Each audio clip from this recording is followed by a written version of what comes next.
Asyhadu an la ilaha illallah al-khaliqul ma'bud wa asyhadu anna Muhammadar Rasulullah shariful ma'ud. Wa salawatullahi wa salamuhu ala sayyidina Muhammadin wa ala alihi wa ashabihi wa ahli taqwa wa ma'rifatihi wa man tabi'ahum bisanin ila yaumidin. Cinta membutakan pasangan yang kucinta.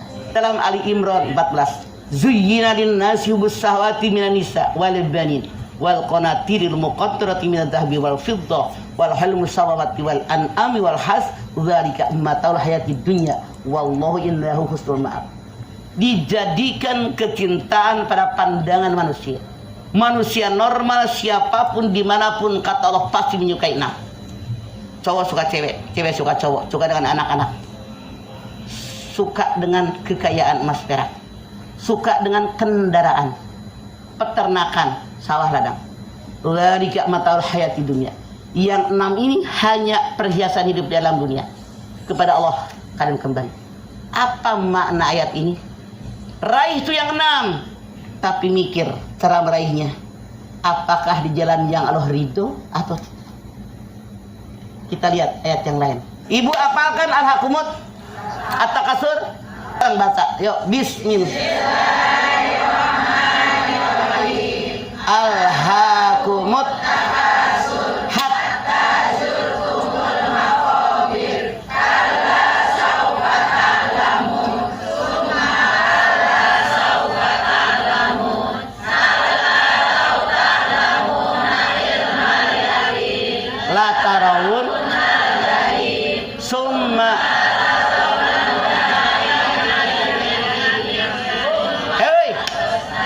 ayat yang ketiga salah. Summa la tarawunnaha ainal yakin summa tus'aluna yauma idin anin naim. Alhaakumut takasur. Apa artinya? Bermegah-megahan dengan harta yang banyak. Hatta zultumul maqabir, sampai masuk ke lubang kubur. Manusia bangga dengan kekayaan. Rasul mengatakan, kalau ada orang punya 1 gunung emas, dia tidak akan puas. Minta gunung emas yang kedua. Dikasih gunung emas yang kedua, belum puas. Minta gunung emas yang ketiga. Dikasih gunung emas yang ketiga, terus minta fiturab sampai dikubur dalam tanah. Makanya kata Allah, bermegah-megahan dengan harta yang sangat banyak. Megah, bangga, gue gitulah paling kaya. Punten. Contoh, ada orang beli HP baru yang nomor paling canggih, keluar paling baru, duduk sama temen-temennya, sengaja digeletakin depan meja biar temennya ngeliat HP baru nih. Ibu beli motor model baru, pergi ke Majlis Taklim dari Cengkareng, wih, parkir depan pintu keluar dari Majlis Taklim. Begitu keluar udah mikir, saya keluar taklim duluan biar orang tahu, motor baru ya bu. Bang, ini yang disebut alhaakumut takasur. Hati-hati. Kita memang diperintahkan oleh Allah untuk bekerja. Jangan tinggal diam untuk mencari harta yang dibutuhkan dalam kita mengarungi hidup dan kehidupan. Tapi harta ini bukan buat kebanggaan. Niatkan, ya Allah, saya punya harta buat membantu orang yang perlu bantuan, buat menolong orang yang perlu pertolongan, buat meringankan beban orang yang keberatan, memberikan nafkah kepada keluarga dekat, keluarga jauh, seluruh keluarga yang dekat. Ya Allah, mohon kepadamu ya Allah, bukan buat dengan kebanggaan. Ya Allah, beli gelang 3 cm, 3 cm, 3 cm, akhirnya gak diketek. Cincin tiap jari. Akhirnya jadi aneh. Jangan Anda anggap wajarlah gue yang capek.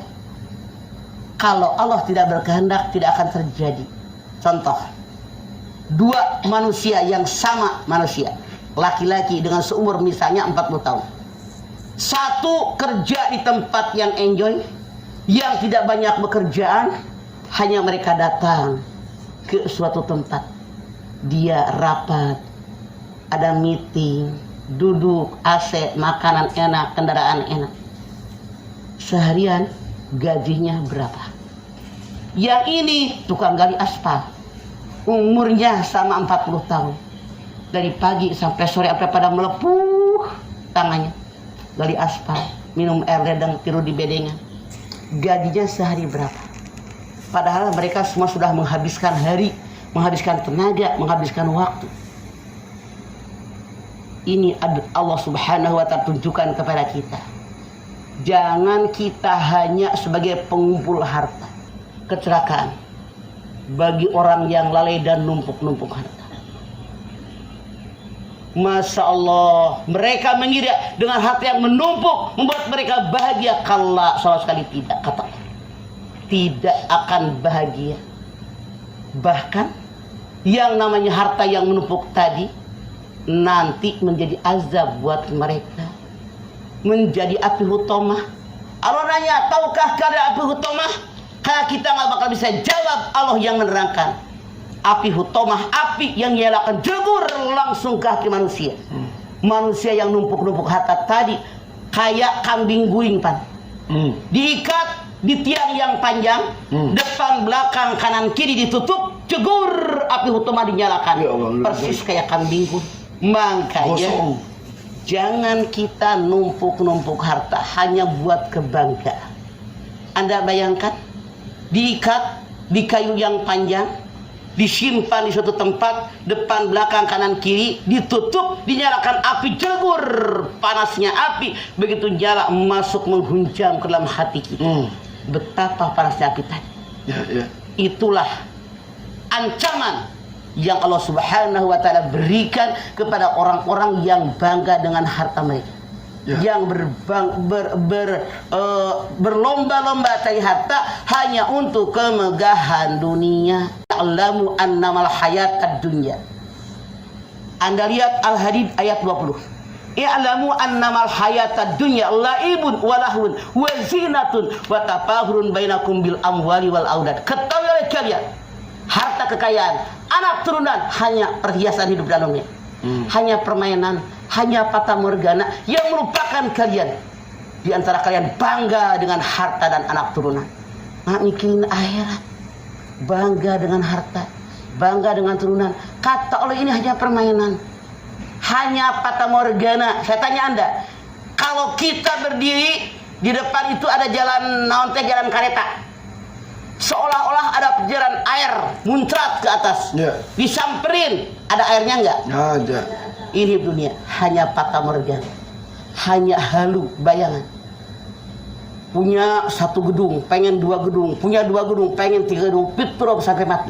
Daripada keburu mati, sadar kita harta hakikatnya milik Allah, dititipkan sama kita. Mana yang milik kita? Amalan yang kita kerjakan ketika kita mendapatkan amanat dari Allah. Meninggal seseorang yang nganter ke kuburan 3. Harta, keluarga, amal. Mobil nganter ke, motor nganter, saudara, ponakan, mantu, cucu nganter. Rapi dikubur. Mobil dibawa pulang. Motor dibawa pulang. Semua dibawa pulang. Keluarga pulang. Keluarga pulang. Yang tinggal cuman amal. Kita sering melihat orang yang meninggal, sering melihat bagaimana kenyataan habis dikubur, ditinggalin sama keluarga, ditinggalin sama harta. Yang ditinggal cuma amal. Yuk, saya mengajak Anda, amalkan harta yang Allah titipkan kepada kita di jalan yang Allah ridhoi. Mana yang mutlak milik kita? Punten, makanan yang kita makan sampai besoknya ampasnya dibuang. Betul nggak? Makanan yang di tangan aja belum tentu milik kita. Contoh, mobil lampu merah, rek. Begitu nengok sebelah kiri, emak-emak mau gerobak, udah malah letik, kan 3 tahun 5 tahun perempuan, pakai jilbab. Ya Allah, lambat itu lampu merah. Ayah biskuit, ayah makanan, kan ini mas kayak yang nang mobil. Kasih. Ya Allah, Robiah kai, ada sirup, ada duit, nggak mungkin kan cuma dikasih 200, anaknya 2 pan. Ya Allah, Robiah kai. Coba Bu, mereka hanya bawa gerobak, Bawa anak cewek 2 biji. Ya Allah, saya bang ngebayangin mana itu goda kena pinu sagaraya goreng-gorengnya seharian barangkali pagi. Tuh Bu. Jadi kalau kita tentang harta lihat ke bawah, ya Allah, alhamdulillah sekian. Sementara mereka cuman setan dibalik soal harta, lihat ke atas. Dibalik mata kita oleh setan. Makanya jangan sampai harta kekayaan membutakan mata kita. Kita wajib bersyukur, simpan harta di tangan, jangan di hati. Sadar, bukan milik saya, hanya dititipin. Makanya jangan jadi orang, jangan jadi pada koret. Bantu sesuai kemampuan yang ada. Tabarakallah, insya Allah barokah hidup kita.